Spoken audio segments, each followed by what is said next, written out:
Le mercredi, c'est Women in Tech dans le podcast AWS en français, aujourd'hui avec Julien Grouès.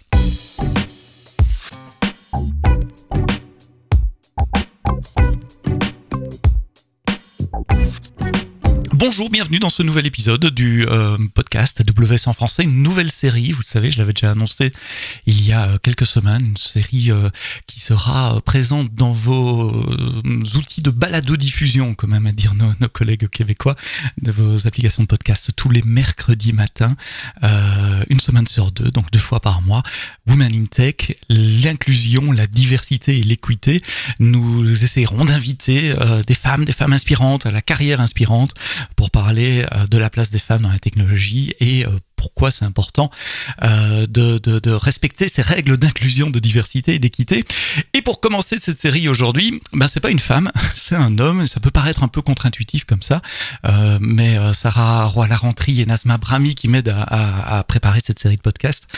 Nous tenions tous les trois à avoir Julien Grouès qui est VP d'AWS, VP AWS France et Europe du Sud. Julien, merci d'être là. Dis-moi, je disais, c'est contre-intuitif d'avoir 2 hommes pour parler de la diversité. Alors pourquoi toi, pourquoi maintenant ? Je pense qu'on a un rôle à jouer, Sébastien. Mais tout d'abord, bonjour et merci de m'avoir invité dans cette session parce que c'est vrai que c'est extrêmement important pour nous de pouvoir en parler.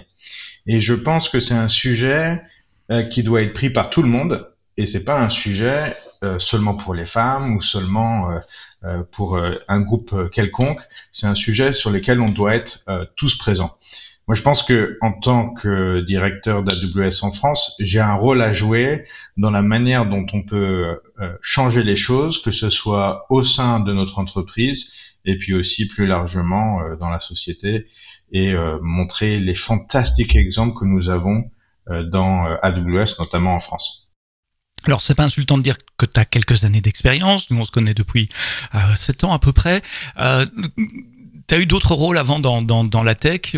Quelle était ton expérience en matière de diversité avant AWS ? On viendra à AWS juste après. Je n'avais pas vu qu'il y avait des questions autour de la diversité.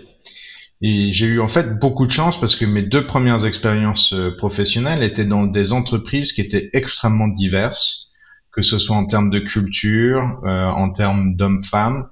Et donc, pour moi, c'était extrêmement naturel d'être dans des environnements différents. Et c'était dans des environnements dans lesquels je m'épanouissais, dans lesquels je trouvais qu'il y avait des dynamiques extrêmement intéressantes. Et puis un jour, j'ai travaillé dans une entreprise qui n'avait aucune diversité, où tout le monde était comme moi. Et j'ai été particulièrement malheureux. Et c'est à ce moment-là que je me suis rendu compte qu'il y avait un vrai sujet. Ensuite, j'ai continué dans le monde du conseil où il y a peut-être moins de problèmes de diversité que celui de la technologie un peu plus pure comme celle que nous avons chez AWS ou dans ce genre d'entreprise. Et c'est là où vraiment, en arrivant chez AWS France maintenant il y a 6 ans, c'est vraiment là où je me suis aperçu qu'il y avait un problème et que je devais jouer un rôle beaucoup plus important pour aider à le résoudre. Ça t'a marqué en arrivant chez AWS, un manque d'inclusion, de diversité chez AWS France spécifiquement il y a plusieurs années ? Oui, c'est quelque chose qui m'avait effectivement marqué en arrivant. Premièrement, nous avions surtout d'ailleurs un problème de diversité homme-femme. Je pense que sur d'autres sujets de diversité, on avait peut-être moins de problèmes, mais sur la diversité homme-femme, notamment dans la représentation des femmes dans les équipes de management d'AWS en France. Et c'est par là que j'ai décidé de commencer pour montrer l'exemple. Et puis ensuite, on a continué et je remercie toutes celles et ceux qui m'ont accompagné dans cette transformation parce que ça n'a pas été facile, c'est lent aussi. Et puis on en est encore qu'au début malheureusement, donc il reste énormément à faire. Mais comme je te le disais, je pense que la première chose, c'était vraiment dans les équipes de management. Nous avions une équipe de management qui ressemblait beaucoup à toi et moi, Seb. Et pour moi, c'était important de le changer. Et c'est de ça qu'on va parler, c'est comment tu as changé, mais avant le comment, pourquoi ? Quelle est la valeur ajoutée que toi tu perçois en tant que dirigeant d'avoir une équipe diverse autour de toi, que ton staff, que ton équipe de directeurs et de leaders soit diverse et bien représentée par rapport à la population et à nos clients? Alors déjà, on va commencer par ce qui est évident, puisque maintenant toute la recherche le montre. Les équipes les plus performantes sont des équipes diverses. Ça, il y a un point, plus personne, je pense, ne peut revenir là-dessus. Toutes les études le montrent, et cela maintenant depuis longtemps. Ensuite, il y a un aspect qui pour moi est un peu plus personnel, qui est que moi je m'épanouis dans les équipes diverses. Donc pour moi, pour être heureux au travail, je dois faire partie d'une équipe diverse, sinon je ne suis pas heureux. Et comme tu sais, je cherche évidemment le have fun dans le work hard, make history and have fun. Pour moi, l'autre sujet, c'est que les équipes qui s'amusent performent et les équipes qui performent s'amusent. Donc il y a ce double sujet. Il y a aussi un sujet de customer obsession. Notre entreprise doit refléter aussi nos clients. Et puis ensuite, si je reste sur nos LP, évidemment, on a une responsabilité de continuer de développer les équipes et de faire que tous nos employés se sentent bien au travail, que tout le monde ait les mêmes opportunités, que tout le monde puisse s'épanouir. Et ça, je pense que en tant que représentant d'AWS en France, pour moi, c'est extrêmement important que les équipes puissent s'épanouir, quelles que soient les origines, quelle que soit l'appartenance, quelle que soit la religion, quel que soit le sexe. Et c'est là que c'est important de t'avoir, toi, en tant qu'invité de cette série du podcast AWS en français Women in Tech, en tant que directeur, que leader d'une entreprise en France.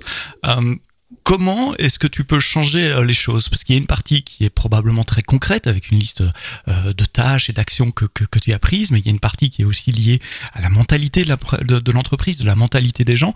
Donc, quelles sont les actions que tu as prises, oui, c'est correct, une fois que tu es arrivé en place il y a quelques années? Alors, la première chose que j'ai faite, c'était de restructurer une équipe de management avec plus de diversité. Donc d'aller chercher déjà les talents féminins que nous avions dans l'entreprise, de les aider, de les mettre dans les bons jobs. On a eu beaucoup de personnes qui ont changé de job pour nous structurer une équipe. Évidemment d'aller en chercher en externe aussi, et donc d'avoir des leaders qui viennent nous rejoindre. Il y en a qui nous ont rejoints d'autres entreprises, d'autres qui nous ont rejoints d'autres groupes d'Amazon, d'autres personnes qui ont continué leur progression en interne. Donc ça, comme je te disais, c'est un peu la partie facile de structuration, puisqu'on repart sur des talents et des personnes existantes. Ensuite, c'était de continuer d'être extrêmement attractif pour les talents féminins, faire que les femmes aient envie de travailler pour nous. Un des sujets chez AWS en particulier, c'est qu'il y avait beaucoup de femmes qui n'avaient pas envie de travailler chez nous, parce qu'elles ne considéraient pas que l'entreprise était woman friendly. Donc ça, il a fallu aussi changer cette perspective. Un travail qui a été fait notamment avec Sonia, ça a été de réécrire les descriptions de postes. On s'était rendu compte que les descriptions de postes n'étaient pas forcément très inclusives ou ne montraient pas pourquoi c'était intéressant pour les femmes de travailler chez nous. Et puis ensuite, de continuer de mettre en place des programmes d'accompagnement. Donc ça, c'était la première étape.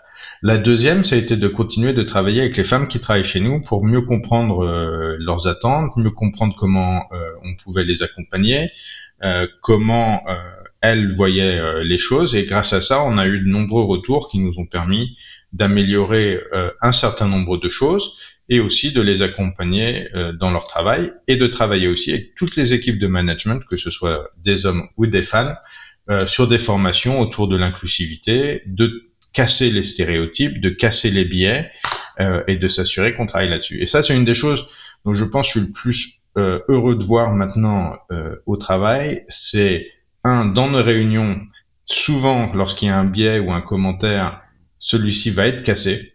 Donc quelqu'un va lever la main et dire non, ça c'est pas un commentaire qui est représentatif, c'est pas inclusif. Donc on a mis cette culture en place qui permet de lever la main et de le dire. On doit encore travailler parce que je pense qu'il y a encore de nombreux progrès à faire, mais ça c'était un des points. Et le deuxième point, c'est que lorsqu'on a structuré AGS en France, donc depuis novembre, on a eu de nombreux changements, comme tout le monde le sait, en termes de management et d'équipe. Mais on avait des équipes de management femmes qui étaient prêtes et disponibles pour reprendre de nombreuses positions qui étaient ouvertes. Et donc ça a montré qu'on a réussi à travailler aussi sur les successions et les plans de succession. Et le troisième point qui va être extrêmement important maintenant, c'est de continuer à accompagner les femmes qui nous rejoignent aujourd'hui en début de carrière chez AWS, les accompagner à se développer, continuer de performer, de s'épanouir en tant que personne. Et le dernier point qui va être extrêmement important, beaucoup plus long terme, c'est d'accompagner l'industrie pour faire qu'il y ait plus de femmes qui ont envie de devenir ingénieurs dans la tech, développeurs, programmeurs, parce qu'on voit quand même qu'il y a un problème aujourd'hui dans les pourcentages d'étudiants qui font que si on n'adresse pas le problème à partir de 13-14 ans, on continuera d'avoir des problèmes de diversité plus tard. Ouais, c'est pas qu'un problème des entreprises, c'est un problème de la société en général, et nous agissons là où on peut au niveau des entreprises, mais on a une responsabilité, et je le dis souvent en tant que parent également, en tant qu'oncle, que frère. Donc, pour résumer ta réponse, les choses que tu as mis en place, c'est identifier les femmes à fort potentiel et développer leur carrière pour celles qui étaient déjà là, mais aussi mettre en place du recrutement, revoir les job descriptions, travailler sur la manière dont on conduit les interviews pour donner envie à d'autres femmes de venir travailler chez AWS, et puis de la formation pour tout le monde, les femmes et les hommes, pour casser les biais, détecter les biais déjà, avant de pouvoir les casser et pouvoir les casser. Je l'ai dit dans mon intro, tu gères AWS France, mais depuis un peu plus d'1 an également l'Europe du Sud, donc Italie, Espagne, Portugal, si je ne me trompe pas. Est-ce qu'il y a une dimension culturelle, nationale, franco-française? Est-ce qu'il y a plus de biais en France? Est-ce que ça se passe mieux ou moins bien que dans les autres pays dans lesquels tu travailles? Non, je pense que la situation en Europe est à peu près la même partout. Hein. On voit que aujourd'hui, dans ce qu'on appelle les STEM, donc les personnes formées techniquement aux technologies scientifiques de programmation, on voit qu'en Europe, il y a moins de 20% de femmes. Donc la situation, elle est la même à peu près partout. Après, les biais, alors je vais pas rentrer dans les stéréotypes, mais les biais sont pas forcément les mêmes dans tous les pays. La perception non plus. Par contre, je pense que ce qui fonctionne, c'est à peu près la même chose dans tous les pays. Donc, quand je participe à des tables rondes ou à ce genre de conversation, une des raisons pour lesquelles je le fais, c'est pour aller apprendre et chercher de bonnes pratiques. À chaque fois que je vais sur une table ronde, j'apprends de nouvelles choses que je peux mettre en pratique ou que je peux essayer de mettre en pratique. Et comme je te disais, on en a encore qu'au tout début. Aujourd'hui, je pense que chez AWS en France, on a 58% de nos managers qui sont des femmes. Donc ça, je pense qu'on on est bien. Parité, ouais. Par contre, on a moins d'un quart de femmes dans nos équipes. Donc on a encore énormément, et je parle uniquement de cette diversité de genre, donc on a encore énormément de progrès à faire. Mais donc les actions qu'on peut mettre en place pour créer un environnement inclusif sont les mêmes à peu près partout. Après, les biais à casser sont parfois un petit peu différents. Les exemples sont un petit peu aussi différents, mais en général, la problématique, que ce soit en France ou dans le sud de l'Europe, sont les mêmes. Un des nouveaux leadership principles d'Amazon a ajouté récemment, parle de responsabilité, et en disant que voilà, quand on a un grand impact, on a beaucoup de responsabilités aussi. Est-ce que tu vois AWS comme étant un rôle modèle dans l'industrie IT, auprès de nos clients, auprès de nos partenaires? Je sais pas si on est rôle modèle. J'espère qu'on le sera. En tout cas, on y travaille dur. Je pense que on essaye de faire des choses et de faire avancer. Je pense que pour vraiment être rôle modèle, il va falloir qu'on continue de développer des programmes plus en amont, des programmes de développement comme ce qu'on a lancé avec Amazon Future Engineer ou Get IT. Donc vraiment adresser le problème en amont. Je pense que ce qu'on fait au jour le jour, on a encore aussi beaucoup de progrès à faire. Donc avant d'être rôle modèle, je pense qu'on a encore beaucoup de progrès. Mais au moins, tu penses qu'on a une influence auprès de certains de nos clients ou partenaires? Oui, je pense qu'on commence à avoir une influence, notamment grâce à des actions que les équipes d'inclusion, diversité, équité ont mises en place, et je les en remercie parce que c'est un travail que ces équipes font au jour le jour, et tu les as cités en introduction, donc un immense merci. Et je pense effectivement qu'on commence à avoir un impact. L'année dernière, on a lancé pendant le summit les premières tables rondes de Women in Tech avec Mélan. Qui est la VP stockage chez AWS. Stockage, data. storage, bon. Et et qui a aussi une passion pour la diversité dans la technologie. Donc c'était une première table ronde qui a eu beaucoup de succès, qui a permis un grand partage entre les participants. Cette année, on a relancé un parcours Women in Tech et je remercie toutes celles et ceux qui ont y participé. Donc oui, je pense qu'on a des forums, on a des plateformes qui nous permettent de communiquer ce que nous faisons, qui nous permettent d'organiser des rencontres, qui nous permettent de réaliser des échanges d'idées. Comme je te disais, il y a beaucoup d'entreprises qui mettent des choses en place et on n'est pas forcément toujours en train de devoir réinventer la roue quand certains l'ont déjà fait. Et cette année, les tables rondes que nous avons pu avoir avec la CIO de Airbus, par exemple, l'année dernière, les personnes en charge de la diversité chez Salesforce, on a eu de nombreux exemples qui étaient extrêmement intéressants. Oui, il y a un stand également depuis 2 ans au Summit qui attire quand même pas mal de monde, où il y a beaucoup de gens qui viennent avec des questions, en demandant concrètement ce qu'on peut faire. Sur un plan plus personnel, nous avons un autre point commun, outre être middle-aged, white, masculin. Je crois savoir que tu as 2 filles. Moi, j'ai une ado de 18 ans, une grande ado de 18 ans. Comment t'abordes le problème avec elle? On n'en parle pas forcément énormément avec mes filles.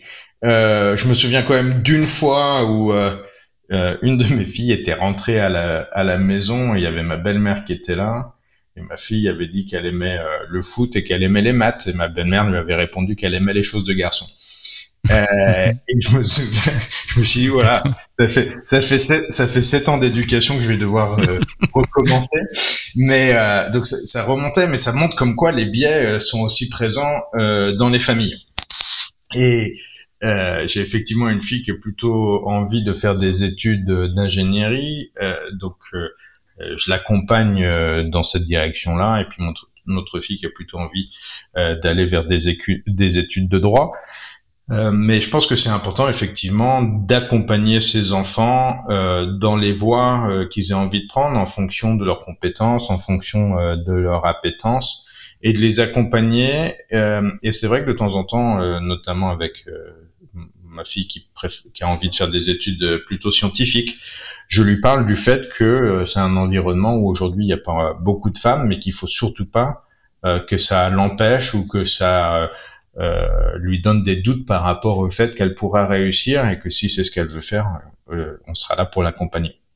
Ouais, c'est ça, c'est un message sur lequel moi je travaille beaucoup aussi, c'est de dire c'est possible, voilà, tout est possible, regarde, il y en a d'autres qui l'ont fait, si c'est ça que tu as envie de faire, vas-y et essaie de casser ces petites phrases au quotidien dans les familles qui classifient un peu ou qui comportementalisent certains comportements.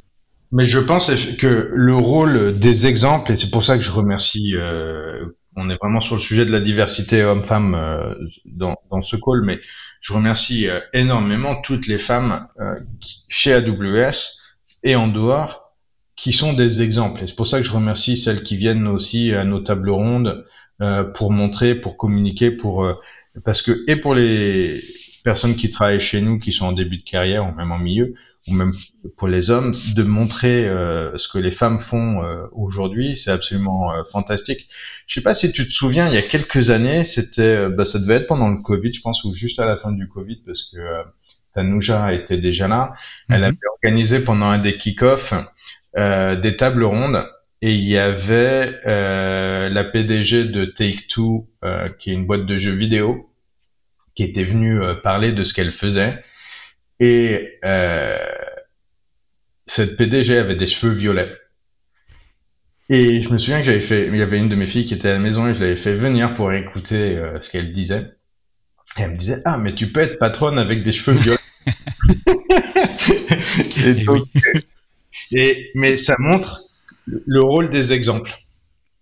Et il y en aura plein des exemples dans le podcast AWS en français, puisqu'on a une longue liste d'invités déjà prévue jusqu'à quasiment la fin de l'année. Toutes les 2 semaines, il y aura des femmes qui viendront expliquer leur carrière dans la tech. Qu'est-ce qui te tient réveillé la nuit? Ou autrement dit, quelles sont les initiatives qui te motivent là maintenant, sur lesquelles tu travailles en ce moment en matière de diversité, d'inclusion, d'équité? Moi, je pense que, comme je te le disais, de continuer d'avoir des plans de succession qui font que les femmes sont bien représentées ou toutes les autres diversités sont bien représentées pour faire que on continue de travailler sur le futur. Ça, c'est le premier point. Le deuxième, c'est continuer de travailler sur la société en amont et de continuer de travailler, de montrer les exemples, de travailler et d'accompagner les étudiantes, les étudiants.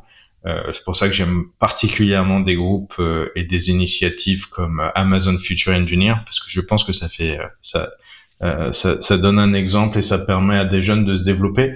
Et même si on parle pas de milliers de personnes ou de dizaines de milliers, je pense que c'est extrêmement important et intéressant. Je continue notamment au G7 et au B7 de participer à des groupes de travail et de réflexion sur ce qu'on peut faire. Donc ça, ce sont les sujets sur lesquels je travaille le plus.